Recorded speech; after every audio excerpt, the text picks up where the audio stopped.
नमस्कार दोस्तों, आइए बात कर लेते हैं कि कल यानी कि 10 मार्च 2022 को निफ्टी 50 कहाँ पे काम काज कर सकती है और हमें कैसे काम करना है। दोस्तों, मैं कुछ लर्निंग की बातें शेयर कर रहा हूँ आपसे। अगर कल का वीडियो आपने मेरा नहीं सुना है तो जाकर के प्लीज़ सुनिए।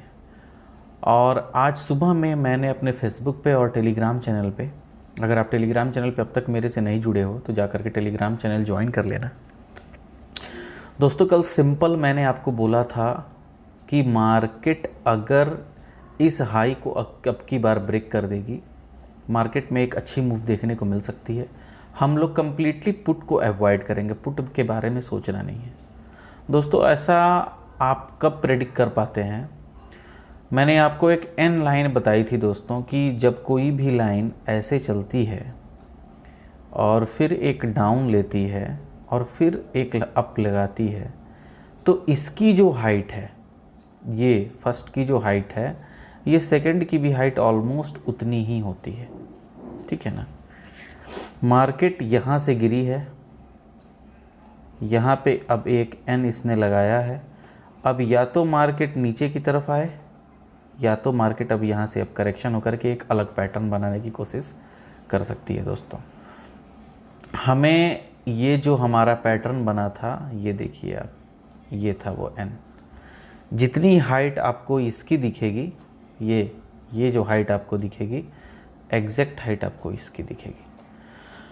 ऐसा बहुत सारी चीज़ें आपको देखने और सीखने को मिल सकती हैं दोस्तों, बट आपको उन चीज़ों से सीखना पड़ता है। कल मैंने आपको एम, डब्ल्यू और एन पैटर्न के बारे में बताया था। आज लोग क्या कर रहे थे? आज लोग एम पैटर्न ढूंढ रहे थे। यहाँ पे एक एम पैटर्न ढूंढा। ये एम पैटर्न आपको कब ढूंढना है, ये डिपेंड करना चाहिए मार्केट के सेंटीमेंट के ऊपर।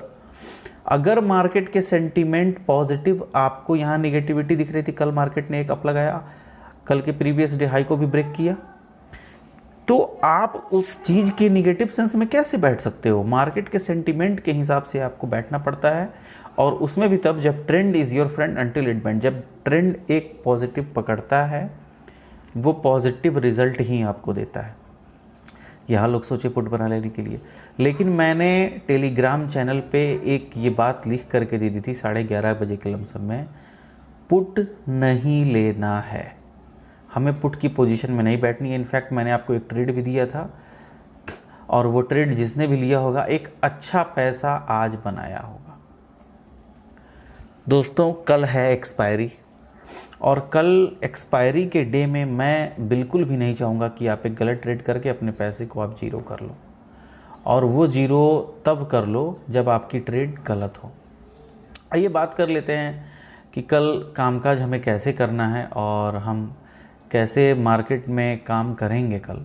दोस्तों, सिंपल रखना है मार्केट को। अगर मार्केट फ्लैट खुल जाती है और फ्लैट खुल करके मार्केट अगर अपने आज के हाई को तोड़ती है, यानी कि इसका हाई क्या है, इसका हाई है ये 16,420 को तोड़ती है, स्टॉप लॉस थोड़ा बड़ा होगा, बट हम लोग यहाँ पे एक कॉल की पोजीशन बना सकते हैं। बट आपको ज़्यादा बड़ा टारगेट यहाँ देखने को नहीं मिलेगा, क्योंकि वन डे के चार्ट पे हमें जो यहाँ टारगेट दिख रहा है वो मैक्स टू मैक्स 16,460 तक के टारगेट हमें देखने को मिल रहे हैं। तो यहाँ पे अगर आपको यहाँ से मार्केट ऊपर निकलती है, 15 से 20 पॉइंट का ऐसे लगा करके 1:4 के टारगेट के लिए, यानी कि 60 पॉइंट के टारगेट के लिए भी आप बैठ सकते हैं। तो ये एक आपको ट्रेड मिल सकती है दोस्तों, एक छोटे से स्टॉप लॉस के ऊपर। अगर उस कंडीशन में ऐसे हिट होता है, ट्रेडिंग को क्लोज़ कर देनी है दोस्तों, क्योंकि एक्सपायरी के दिन मार्केट काफ़ी वॉलेटाइल रहती है। उस कंडीशन में क्या करना है, जब मार्केट फर्स्ट हाफ में ही गैप अप खुल जाती है, कंप्लीट अवॉइड कर देना है ट्रेडिंग को अवॉइड कर देना है, ट्रेड नहीं करना है। अवॉइड कर देंगे इस सिनेरियो को, गैप अप की सिचुएशन नहीं बनती है दोस्तों।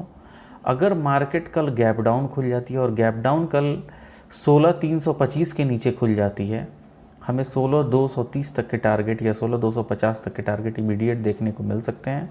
तो इसके नीचे हम एक पुट की पोजीशन बना सकते हैं। मार्केट कल बहुत गैप डाउन खुल जाती है, कंप्लीट अवॉइड कर देंगे। एक्चुअली में होता क्या, हम अपना एक सिनेरियो बनाते हैं और उस सिनेरियो के हिसाब से मार्केट अगर चल जाती है, कल हमने एक प्रेडिक्शन की थी और वो प्रेडिक्शन आज चल गई, हमारा एक अच्छा पैसा बना। अब क्या है कि हमें रोज़ ट्रेड लेना है कि ये डेली ट्रेड करना ज़रूरी है। हमारे सेंटीमेंट चाहे जैसे भी हों, हमने जो प्लान बनाया अगर उस प्लान के हिसाब से मार्केट ने चला तो हमारी ट्रेड बनती है, अगर नहीं चला तो हमारी ट्रेड नहीं बनती है।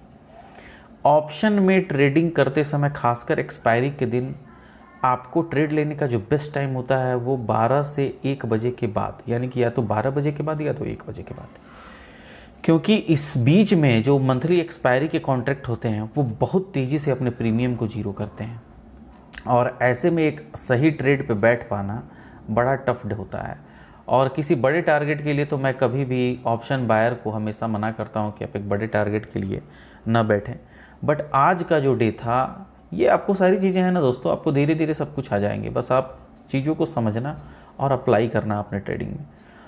अगर आपका स्टॉप लॉस मेंटेन होता है, अगर आप स्टॉप लॉस हिट कराते हो तो आपको स्टॉप लॉस को देखने आना चाहिए। अगर आपका स्टॉप लॉस हिट हुआ, किसी के घर में पैसा गया होगा और किसी के घर में जो पैसा गया होगा उसके बच्चे कुछ आपसे मिठाई या कुछ ऐसी चीज़ें लेकर के आए होंगे, उसके माँ बाप ने या उसकी माँ ने या उसके भाई ने या चाचा ने। तो स्टॉप लॉस अगर आपका हिट होता है दोस्तों तो उसको निगेटिव सेंस में नहीं लेना है, क्योंकि जब आप प्रॉफिट करते हो तो किसी का एसएल होता है।